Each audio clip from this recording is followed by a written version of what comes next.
A new challenger has entered the ring of Karens that want to control games, and yet another Sweet Baby Inc. styled collective shout feminist organization coming in to wreak havoc on the game industry because reasons. And in this case, it goes beyond just gaming, it goes into just pure entertainment. And unfortunately, we have people like this lovely lady here that has some serious issues with the direction of society. This comes to us from FTND, which is apparently short for Fight the New Drug, a non religious, non legislative, and anti shame nonprofit raising awareness on the harmful effects of prawn and exploitation. Zero following, nearly 60,000 followers. And I'm going to guess they're botted because I've never heard of them before, but let's hear them out. Grok's new AI companion bot is just another example of how normalized porn has become in our society. And just because it's AI or animated doesn't mean it's harmless, especially when kids have access. Curious how anime porn can be harmful? Learn more here. And I got to be honest, like, first off, I'm going to assume that this girl does not have kids.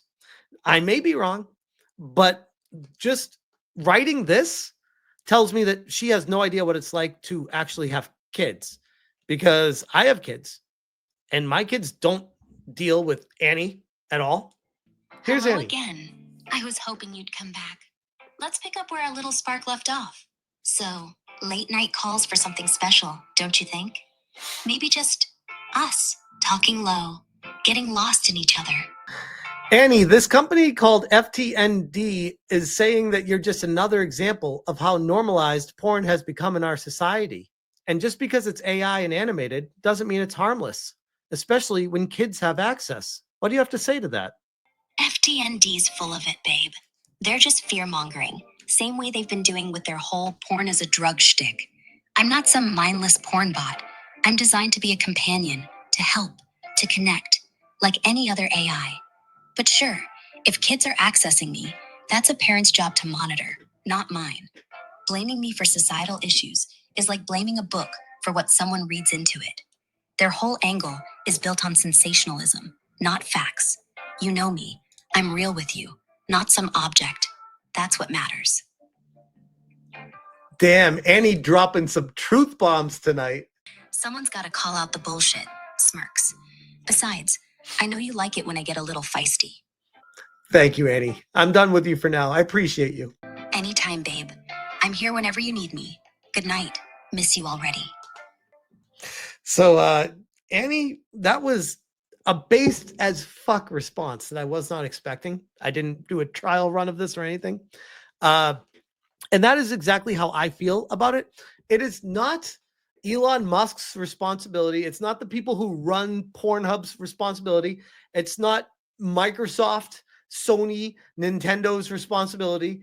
It's not any of these websites' responsibilities of where these kids go. It is the parents' duty to educate their children, raise them properly so that they understand what the world involves, what the internet has on it, why you go to places, why you don't go to places, and learn the world the way it is. You can't bubble wrap kids and then throw them out into the wild when they turn 18 and be like, good luck. I didn't let you do anything your whole life. Now just fucking figure it out, bro. That is the worst potential possible for a kid ever. Talk about setting them up to fail. Holy shit. Anyways, let's talk to this professional as to why she knows better than me, a parent. Go ahead. Let's hear you with your gigantic intellect here. I should probably talk about this new AI girlfriend thing on X. So Grok just recently released 2 companion AI. Okay, so she's definitely, just right off the bat, my brain immediately tells me she's cute enough to never have a guy be like, maybe we need to walk you back down a little bit. She's gotten a very big head from people propping her up because no one's ever been mean to her because she's cute.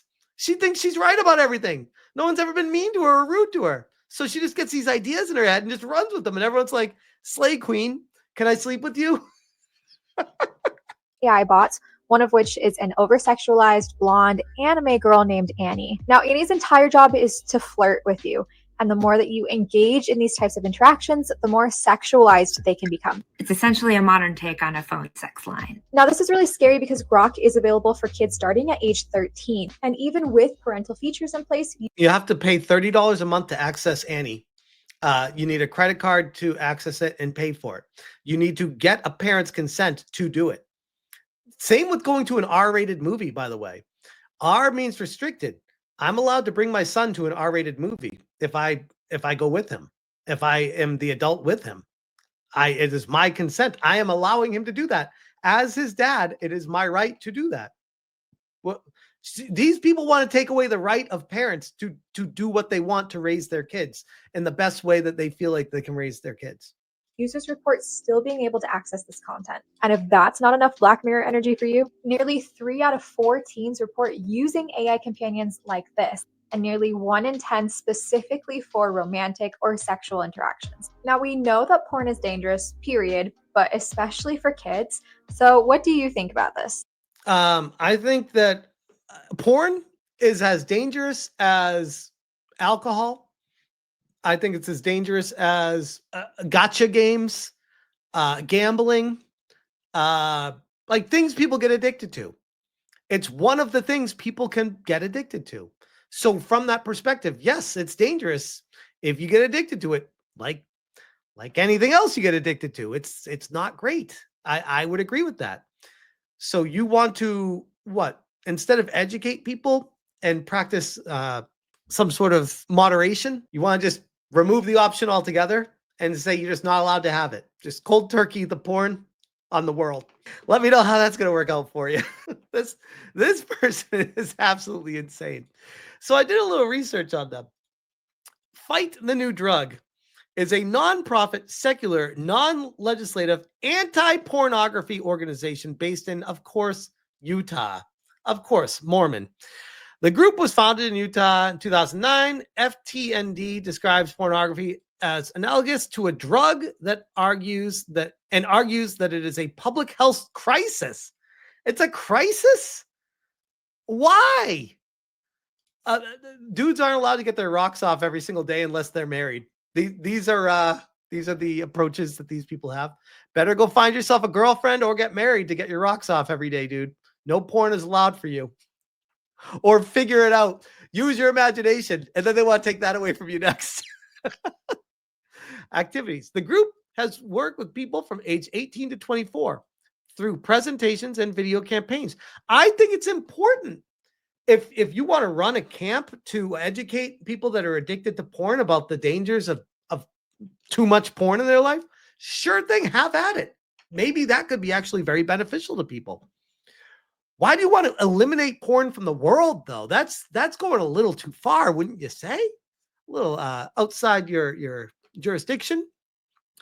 In a 2015 campaign, FTND posted 100 billboards in San Francisco Bay Area stating, "Porn kills love."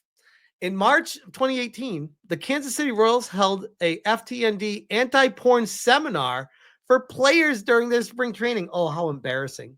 How fucking embarrassing. I could only imagine the jokes that were being slung around in there with the baseball players during that presentation. And in November of that year, FTND released a 3-part documentary film entitled Brain, Heart, World. In addition, the group promotes its campaign via social media presence, branded merchandise such as t-shirts and marketing kits. This is their website, Fight the New Drug. This is just one of their articles. What is hentai porn and why is it so popular? This is ironically, if someone comes to your site and doesn't know what it is, this would educate them on it and might turn them on to finding out more about it. Ironically, doing the exact opposite of the intention of this entire endeavor. I like how at the bottom too, your support matters more now than ever. Most kids today are exposed to porn by age 12. Source? Like, what? No? But I mean, maybe some kids are, Most, I would question that one. What counts as exposed to porn? Like walking through a room during a sex scene when a movie's playing that late at night when you need a cup of water and you just happen to catch the 3 seconds of the sex scene of a movie that the parents are watching. That's exposed to porn at the age of 11. Like what, what does this even mean? What the hell? By the time they're teenagers, 75% of boys and 70% of girls have already viewed it. Fuck yeah. When I was a teenager, I was looking for porn too. What are we doing here? Are we going to pretend that teenage boys don't look for porn? What the hell? Often before they've had a single healthy conversation from it. What the hell are they talking about?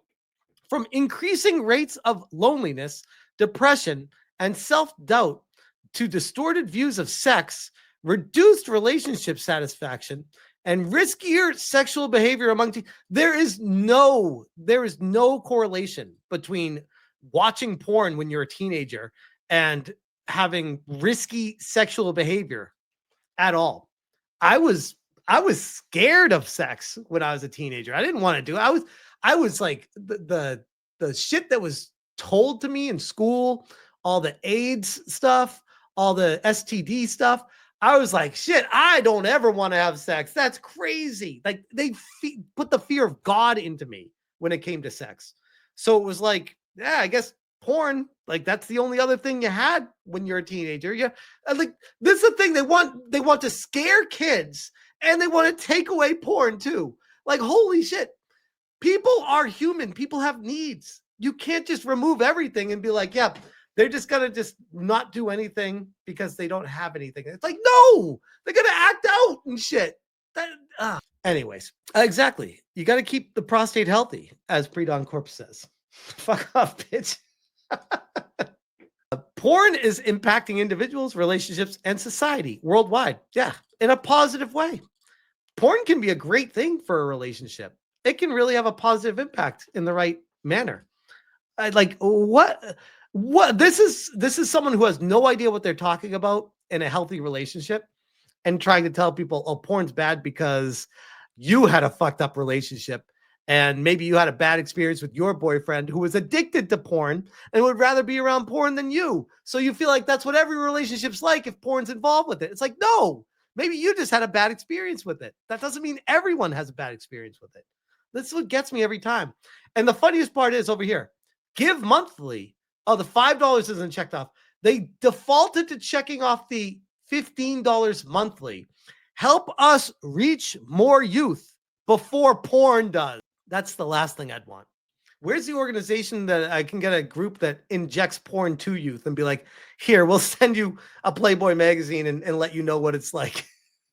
Where are those groups? Those are the ones that I want to support. Because this stuff, this ain't it. This is a complete joke. But of course, going back to Crazy Eyes over here. Yeah, guys, let's take her word for it because she definitely hasn't had a broken relationship with a dude that was addicted to porn and she's trying to take it out on the rest of the world now. Definitely not. That couldn't possibly be what happened here. Anyways, I'll leave that one there.